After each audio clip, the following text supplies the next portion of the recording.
Hey MFL managers, it's Bruce Leet here, and welcome to the Player Progression Masterclass. As we all know, progression is the heart and soul of any winning squad in MFL. It's how attributes and overall ratings improve over a career until they hit their potential or retirement age. In this masterclass, I'll break down how XP works, how players earn it, how it's distributed across attributes, and the key factors that influence growth. Plus, I'll share some actionable tips like do's and don'ts to put your players in the best environment for massive gains. If you're new to MFL, this is your roadmap to success. Let's dive in. If you have not yet got involved in MFL and you are looking to get started, then make sure you use the referral code highlighted on the screen. It can also be found in the description of this video. When you sign up using the referral link and you spend $25 in the store, you will get a free player. I will also get a free player, but if you use my referral code, then I will give you that free player as well. So spend $25 in the store and get 2 players for free. Absolutely nothing by using my referral code. So what are you waiting for? Get signed up to MFL today. Back to the video.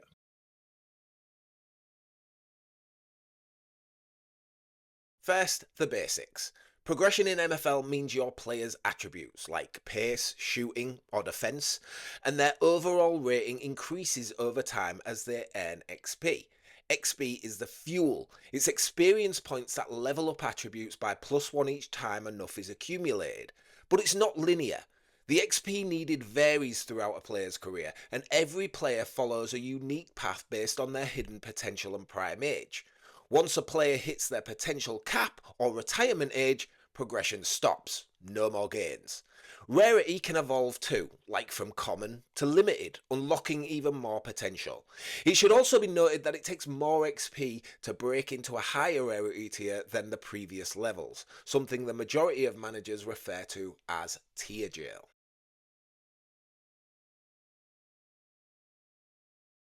Now, how do players actually earn XP? It comes from 2 main sources: matches and training. Matches make up about 50% of the total XP. The players get base XP just for participating, but it's non-linear, playing 80% of matches for 100% base XP. Less than that, a fringe player in 10% of games gets only 18% base. The amount of XP a player gets per match also decreases the more matches they play that season, meaning the majority of growth will come in the first half of the season. If you take a look at this spreadsheet created by Trust the Process, you can see during the first 10 matches, a player will receive around 6% of the base per match. The next 4 matches, they'll get 5% per match, and after that it halves to 2.5 from match 15 to 22. Match ratings are also important as they add bonuses. A perfect 10 rating gives 35% XP, while a poor 3 rating hits you with minus 33%. As you can see on the screen, a player getting a 6.5 rating won't receive a bonus or a penalty to their XP gained, and getting a 6 is only minus 1%. But lower than that, and the penalties build up quickly.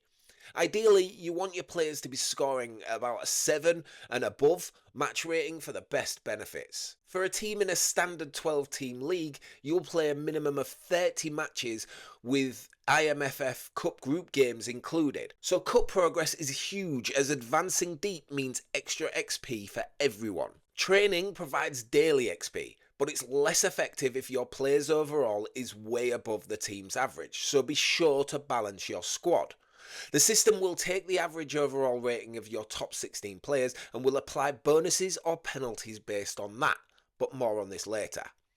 Training happens automatically during the season, every day at a set time. You don't have to do anything except have a club with players to participate. You can find this by clicking the competitions tab and then clicking the interactive calendar. Hover over one of the scheduled training sessions to see what time training occurs for you. I live in the UK, so my training runs between 9 and 9:30 am, but this is shown in your local time, so be sure to check in yourself to find out when it occurs for you. I find, due to there being more players in the game, that it takes a little bit longer, and training XP for players in the development centre takes longer still. In my experience, I check it around 10 AM and all of my training XP has been awarded. One more important thing to note is that energy is crucial. Drop below 60% and you'll get 0 training XP. If 5 or more players hit that, your team forfeits the matches, so that means you get no XP at all. If you've seen my Defensive Fortress video, you'll know that keeping energy high through rotation meant consistent XP for backups too.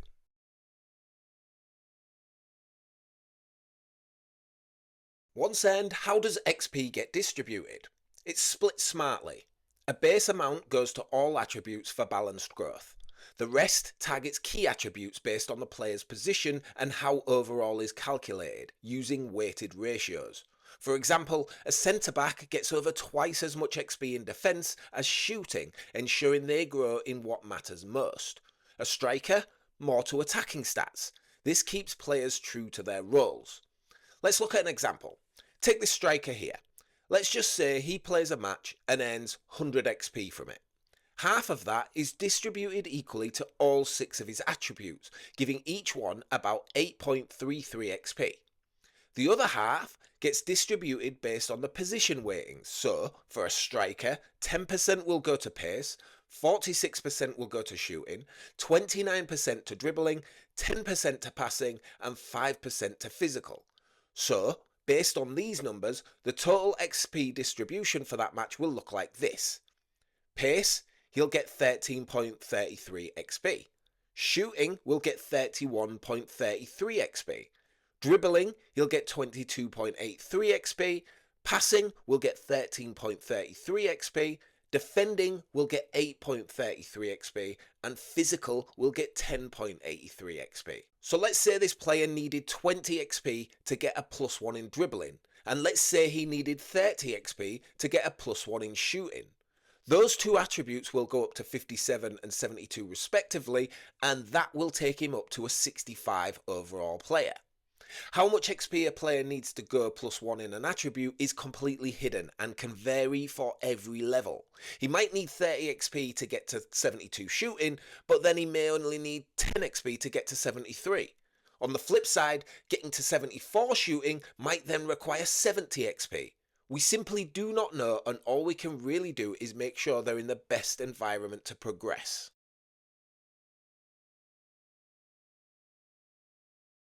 Progression isn't just about XP. Several factors play in. Internally, potential, which is a hidden stat, caps growth. And prime age, another hidden stat, is the peak window for gains. When a player hits their prime age, it means they've accumulated around 80% of the total XP for their career. Age is also a massive factor, as players will receive less base XP once they hit 30, with the vast majority of players gaining their maximum XP by the age of 32. Externally, high match participation and ratings boost XP, while consistent training in a balanced team overall maximises it. Like I touched on briefly earlier, it is very important to have a balanced squad in terms of the overall, because if you have one guy who is way above everybody else, their experience gained is going to be so minimal. They will get huge penalties on them for doing so. Like I mentioned, the system will take the overall of your top 16 players and work out the average overall for the squad. If you've got one player who is 20 points above that, he's going to take massive penalties. He's going to take minus 50% to his training XP. So you will want to avoid that as much as possible by keeping your team overall around the same rating. As you can see on the screen, being a couple of overalls above the average isn't so bad, but when it gets higher and higher, those penalties build up fast. Not only that, but energy management is key. Make sure you keep it above 60% to avoid zero training. And forfeiting matches means no XP at all, so if you're looking for progression, that is the absolute worst thing you can do. Every player has a unique path, so variability is normal. One question I have been asked is, if a player misses a couple of seasons of XP, does that mean he won't reach his potential? The answer is no. It will simply delay it, as the player's prime age will be pushed back based on the number of seasons he missed out. However, it will still be difficult for them to reach their maximum potential before they retire, and they'd very likely have to be in absolute perfect conditions to do so. So while it's not the end of the world if a player has missed a season or two of XP, just remember that there's a very strong chance he's not going to reach his full potential.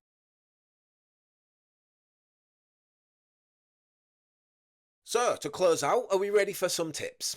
Here is how to maximize XP and create the best environment for progression.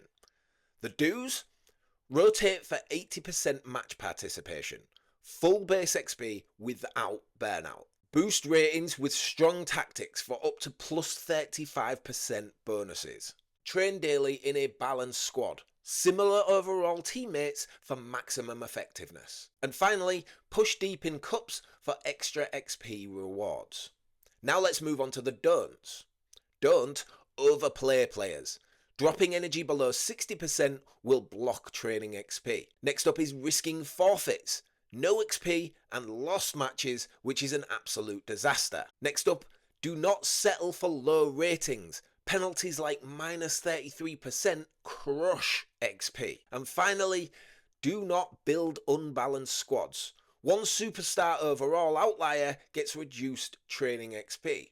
However, on this note, I will give one exception. If you've got a squad that's pretty low and you throw in one guy who's super high, and let's say he's 32, so you know his progression's gone and he's like 20 overalls higher, he will actually drag up the overall average of your team to make it better for everyone under him. But like I said, I would only do this if you've got a guy who's 32, 33, and I wouldn't do this with younger players because it will severely hamper them. And that is the only exception to that rule, I would say. So, with that done, what is the best environment?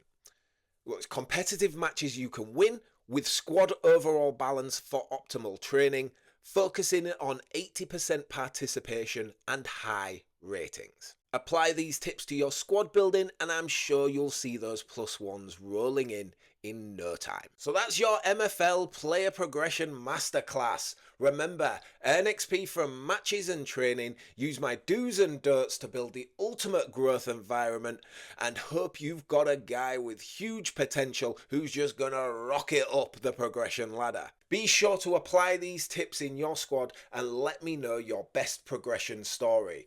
Put them in the comments down below. So before I just wrap up this video, I want to talk about the new podcast that me and two other content creators are involved in. By the time this comes out, we should have done our third episode, I think. But yeah, it's just three Yorkshire lads talking about MFL, the thing we love. So if it's something you love as well, I would strongly suggest checking it out. It's Yorkshire Tea and XP. I will put a link down to the YouTube channel and you can go check that out. As for this video, if it helped, then please don't forget to smash that like button, subscribe if you haven't already, and click that bell to be notified of future MFL guides. Thank you very, very much for watching. Let's go build those Legos. Peace.